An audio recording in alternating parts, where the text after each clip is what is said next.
Pierre Bourgeix. I'm the CEO, founder of ESI Convergent. I've been in the industry 35 years or so. Started out the RAND Corporation, State Department of Security Services, moved from SATCOM, NAVCOM systems into cybersecurity, and evolved into a consulting firm that really understood the requirements in regards to modernized systems, manufacturers' requirements, need to move into the industry and solve the challenges of today's and tomorrow's problems for the standpoint of the end user. Worked with and working with end users as well as integrators, specifically in terms of roadmap, technological roadmaps, direction, testing, evaluation. I've worked with a lot of the industry as a board of advisor member in many companies, as well as a subcommittee chair for SIA and the utility advisor, as well as a video vision committee member, working on cybersecurity within SIA and worked on a lot of the standards. And I think that at the end of the day, our goal is to really comprehend IT, OT, physical security, and IoT, and how it applies to the physical security technology practice. So it's exciting to work with Vicon and work with a group of really intelligent people in terms of products and technologies and developing into the future. I'm Saagar Govil. I'm the CEO and chairman of Vicon, also Semtrix. Semtrix is the parent company of Vicon. Vicon is a leading security technology provider since 1967, one of the pioneers of CCTV. Today, we're focused on delivering the best-in-class solutions for camera technology, as well as on-prem and cloud video management solutions, as well as storage. So from the standpoint of the end user community, right? Yeah. When we talk about a lot of requirements in regards to, technology deployment. Obviously Vicon is now re-entering with innovation, right? It's been in the business. And so now, we want to, look at this as modernized technology and deployment. So for that sake, right? So from a CEO's perspective in regards to Vicon, it looks like you've put a lot of resources into this. Yeah. What is the strategy moving forward for Vicon as a company, right? And to give people a little more insight in regards to, especially those who maybe question based on the legacy and the lack of innovation for a period of time, and then now all of a sudden a change. There's an exciting story to tell about where we are and where we're going. Vicon, as you know, has been around since 1967, and I would say for the previous decade or two, struggled to sort of catch up. When I acquired Vicon, we set out on a path, right? But it took us a few years to really get our rudder correct, right? In terms of what is it going to take to hit the mark with something that can truly stand out, right? So in our conversation, we talked a lot about innovation for innovation's sake. And I think that's a lot of what you see in the industry today. As we, strategize, and as I built a team and, some critical people on our organization like Haim, who you've met, I needed a counterpart to really realize a vision of what I had in mind. And that starts with this premise, what I call first, unique, different, right? Which is a concept from Jean-Claude Bivet, who was the CEO of Hublot and Swatch and a number of Swiss companies. He has this saying, only the dead fish swim with the current. And I love that saying because I think, Vicon, unfortunately, was a dead fish and we would just go with the current. And we recognized that we needed to do something different. If we wanted to reinvent the company, we had to not catch up, but take a leadership position. And that doesn't mean you have to be everything to everybody. It just means you have to find an area of the market where you can do something special, do something exciting, and do something that's novel, right? And so we spent a considerable amount of time and money going through that discovery process and innovation process to come up with Next, right? And I think that was a critical process in our strategy. Vicon has historically been an end-to-end solutions provider and, not a market leader despite that objective, right? And so, we had to face reality and focus on where we can drive value. And so, I think going forward, we have to be a nimble organization. We have to be open-minded, and we have to know that, who we were yesterday isn't who we are today, and it's not necessarily who we're going to be tomorrow. And we have to be very comfortable with that idea that our business model is going to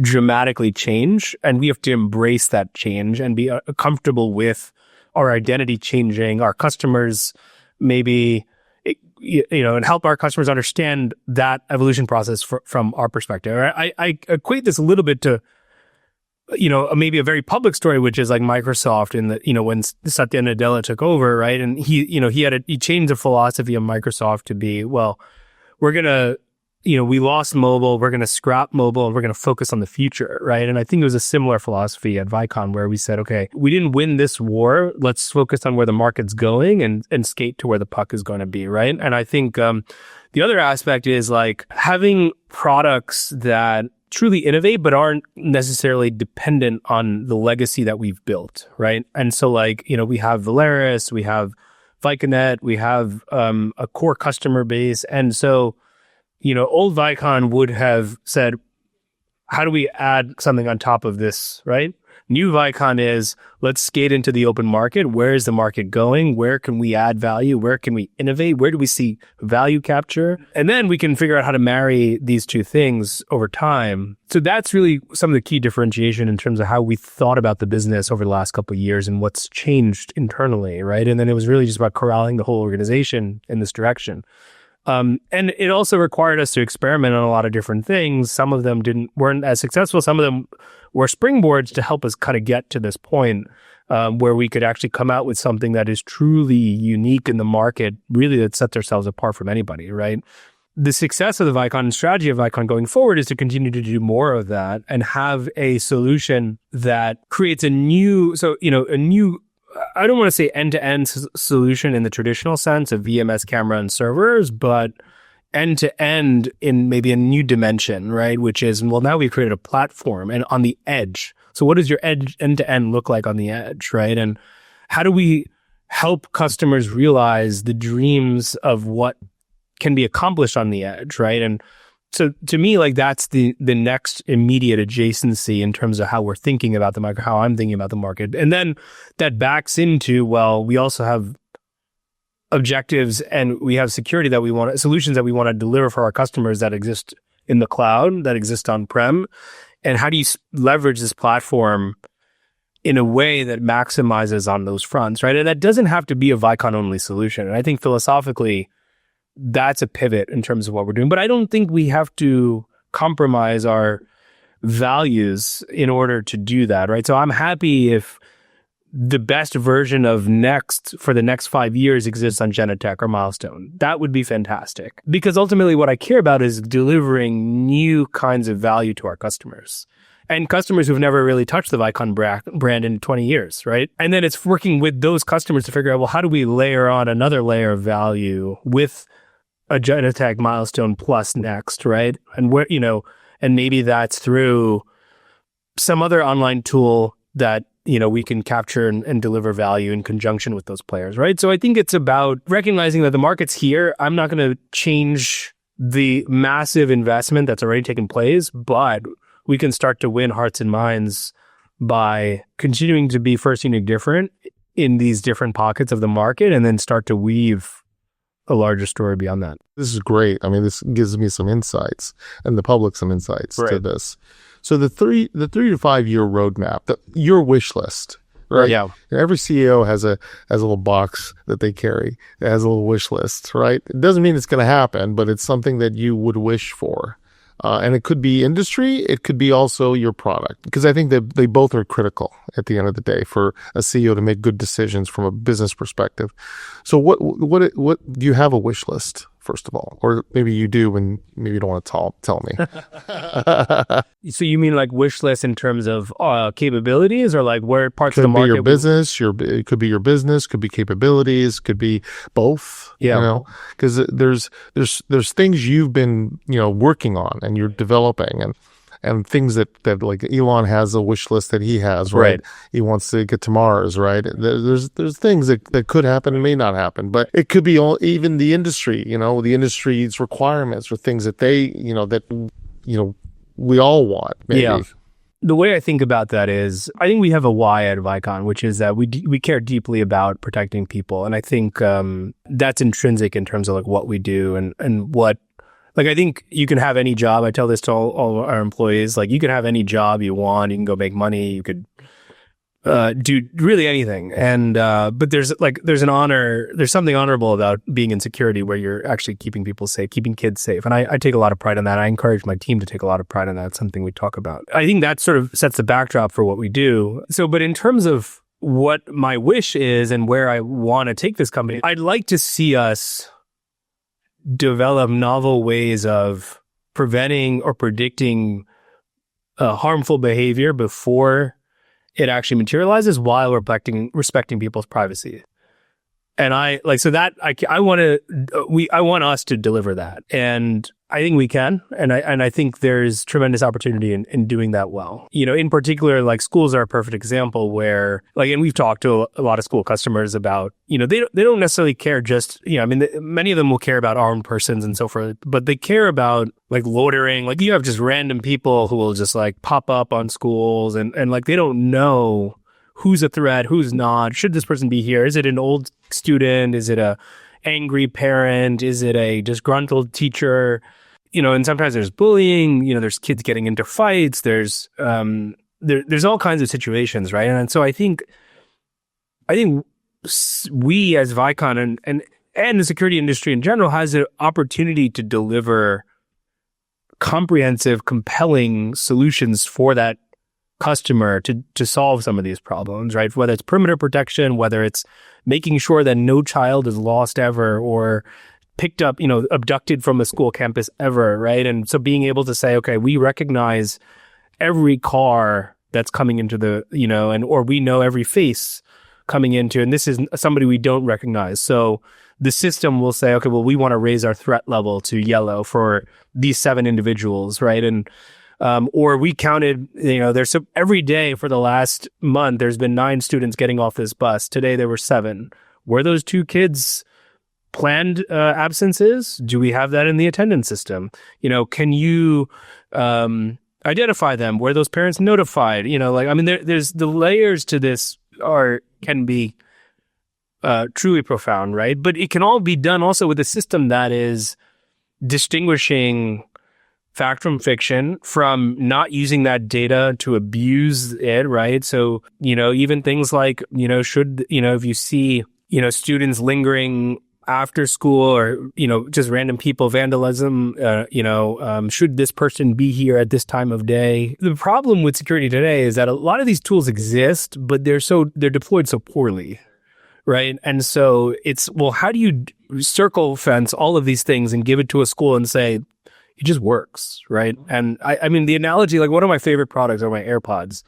And, by the time it's out of the thing and into my ear, it's connected and seamless and the call's handed off. I mean, fine, I'm an Apple fanboy, but it's because the product works, right? And the experience is fantastic. It's a no intervention. I don't have to do anything, right? And I think that's my dream of where security could be and should be. And that's the philosophy behind how we want to build our products and how we think our customers should expect the products to work. And I think we're so far away from that. But Next is our first step in that direction. These are the questions that the public's asking, right? Yeah. And they ask me. Yeah. Right? And the last question, and really this is the most important question in some cases, is as Vicon has had a model for many years, closed, really just capturing their marketplace. Do you see Vicon becoming more of an open architecture, right? To elicit expansion, and really have a strong partnership base. So Next is a completely open platform. And I think philosophically, I believe in that. So I think Vicon's future is definitely very open and it's very collaborative in terms of like the hooks that we want to have and the two-way communication that should be enabled, right? So we talked a lot in this conversation about IT and how that's sort of the bedrock for a thriving security solution into today's reality, right? And so Vicon has to do that. Now, I do have that with an asterisk or a caveat, which is what I don't want to happen is we water down the capabilities of our product to satisfy customers who don't want to make the necessary investments to deliver the right solution at the right place and the right time, right? So like, I don't think it's, again, this is my philosophy, but one of the challenges that, we wrestle with this decision, should you allow your VMS, your cloud VMS, to ingest other cameras, right? And so, the question that the me and the product team will go back and forth on is, well, what good is a shitty 2K camera, a 2 megapixel camera that's not going to deliver the functional data to make our VMS valuable? So I'm going to go to a customer and say, I have this fantastic tool set that's going to drive all the value that we've communicated, that we want to be a proactive AI chief security officer for, but now we're stuck with half our cameras are not even going to serve this purpose because there's not enough megapixels or whatever, some other functionality is deficient, right? So who wins in that situation? Nobody, right? We're compromising on our value prop. The customer is not going to get the experience they want. And I say that because I think it's important to be open, but we don't want to compromise on the value that you can ultimately deliver to the customer. I think that it's about navigating that balance. And us, we want to make decisions that are going to help push customers forward. And I think that's really critical. So with the uniqueness of the solution, NEXT solution, do you see the development of, say, low profile, smaller PTZ-like cameras? Yeah. That can be used to take in all that analytic information?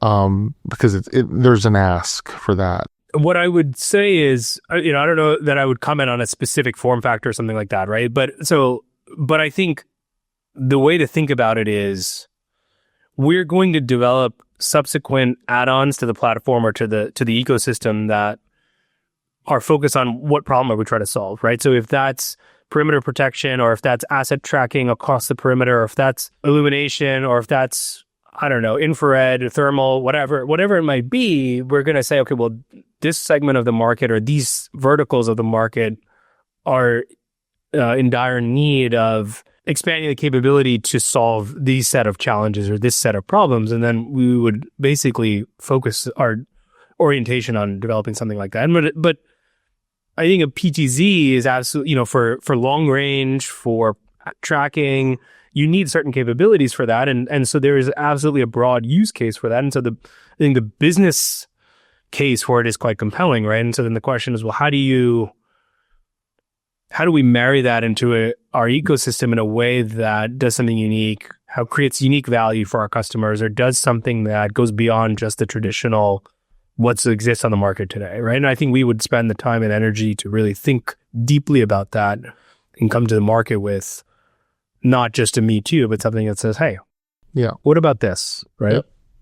And that's part of the reason why I asked that, is because of, as an AI platform, right, or platform, you're able to ingest data at a level that makes you different than everyone else.